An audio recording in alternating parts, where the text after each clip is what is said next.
संस्कृति, धर्म, विरासत, कला, राजनीति, नृत्य, स्वाभिमान, देश तथा अपराध और अपराधी सबका नजर कर्मसिद्धि समाचार। जी नमस्कार, कर्मसिद्धि समाचार में आपका स्वागत है। मैं इस समय जनपद अलीगढ़ जिला अधिकारी कार्यालय पहुंचा हूँ। यहाँ भ्रष्टाचारी सेना के जो निर्माण करता है, जो संयोजक हैं, उन्होंने स्वयं कई आरटीआई डाली हैं, लेकिन आरटीआई और मुख्यमंत्री तक शिकायत होने के बाद प्रशासनिक अधिकारी लगातार मौन रहते हैं। ऐसी स्थिति में साफ नजर आता है कि प्रशासनिक अधिकारियों का जो दबंग लोग हैं, जो खनन माफिया हैं, उनका पूर्णतः सहयोग है। इन्होंने अपने साक्ष्य जानकारी के प्रतीक से ये भी दिखाया है कि पाँच शिकायतें की हैं, लेकिन प्रशासनिक अधिकारी मौन है। क्या इस बात को मानने के लिए कोई तैयार होगा जिस विभाग के लिए पाँच शिकायतें जा चुकी हों और विभागीय अधिकारी किसी भी तरह से कोई फ़ोन नहीं उठाते? यहाँ तक कि कर्मसिद्धि समाचार की टीम ने भी कई बार खनन अधिकारी से भी संपर्क किया है।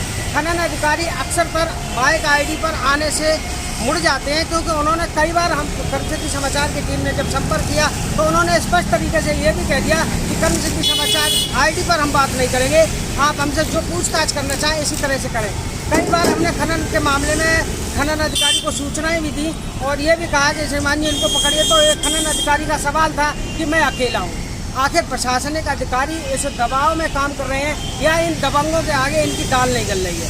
आखिर खनन माफिया, खनन अधिकारी जब दोनों मिले होंगे तो इनकी शिकायत कौन सुनेगा?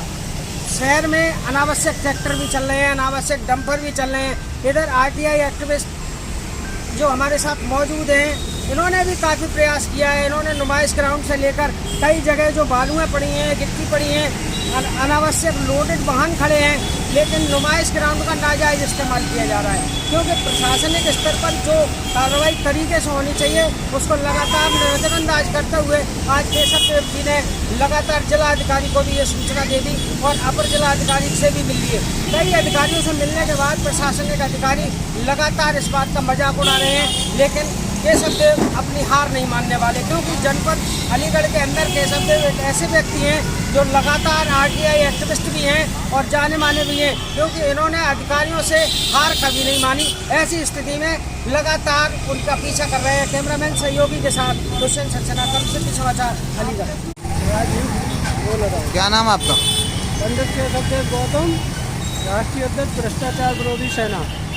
जो आज आप जिला अधिकारी कार्यालय पर अलीगढ़ उपस्थित हुए हैं, इसका मुख्य कारण क्या है? देखिए, नुमाइश मैदान में फेंका हुआ है बालू बदरपुर रोड़ी गिट्टी का, जिसमें ट्रकों को खड़ा करके वहाँ रसीद काटी जाती है बिकने के बाद। लेकिन क्या हो रहा है कि जो शर्तनामा है ठेके का, उसका उल्लंघन हो रहा है और अवैध रूप से बाली बदरपुर रोड़ी गिट्टी को नुमाइश मैदान में डाला गया है। उसके अलावा हमारा जो कॉलोनी है पटवा कॉलोनी, उसके रास्ते पर भी अवैध रूप से वहाँ बहुत तादाद में खनन किया जा रहा है। खनन अधिकारी और एडीएम सिटी के द्वारा अवैध वसूली करा के ये काम किया जा रहा है, जिसमें एआरटीओ प्रशासन प्रवेश कुमार यादव भी शामिल है। क्योंकि ओवरलोड ट्रकों से रास्ते में परेशानी होती है, रोड़ी गिट्टी सड़क पर फैलती जाती है। उसके कारण स्कूल के छात्र छात्राएं, आम जनता अपने वाहन को लेकर निकलने में तकलीफ महसूस करती है। वाहन फिसल जाता है और वो गिरकर चोटिल हो जाते हैं। उसकी हमने कई बार डीएम साहब को ये शिकायत की है और आज हमने फिर पुनः एक शिकायत दी है, जिसका कई बार शिकायतों के बाद भी कोई कार्रवाई न होना ये भ्रष्टाचार को उजागर करता है कि एडीएम और आरटीओ विभाग, खनन विभाग, प्रदूषण विभाग और नगर निगम मिलकर के इस भ्रष्टाचार को बढ़ावा दे रहे हैं। योगी सरकार में खुला भ्रष्टाचार हो रहा है। हमने माननीय योगी जी को भी पत्र भेजे हैं, लेकिन कार्रवाई 0 सन्नाटा है, कोई सुनने को तैयार नहीं है। क्यों? क्योंकि 4 करोड़ का ठेका है और यहाँ तक भी कहते हैं वो जो माफिया है, बालू बदरपुर माफिया, कि बाबा कितनी भी शिकायत कर लो, हमने तो 20 लाख रुपए एडीएम को दे रखे हैं, ये तो खुलेआम ऐसे ही खनन होगा। अच्छा, तो प्रशासनिक अधिकारी भी इसको नज़रअंदाज करें। बिल्कुल कर रहे हैं। और भी तो ये 5-5 बार शिकायत हुई है, कार्रवाई क्यों नहीं हो रही। आज मैंने डीएम साहब को फिर अवगत कराया है और डीएम साहब ने मुझे आश्वासन दिया है कि मैं अपने स्तर से देखता हूँ।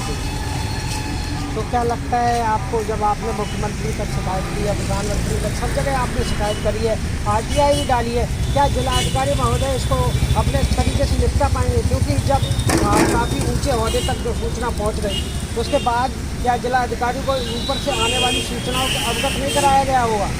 आज हमने जिलाधिकारी महोदय को सभी पत्र कार्रवाइयों को संलग्न करके शिकायत की है, उनके पूर्ण रूप से संज्ञान में डाला है। तो आज उन्होंने हमें पूरा भरोसा दिया है कि हम अपने स्तर से इस पर कार्रवाई करेंगे।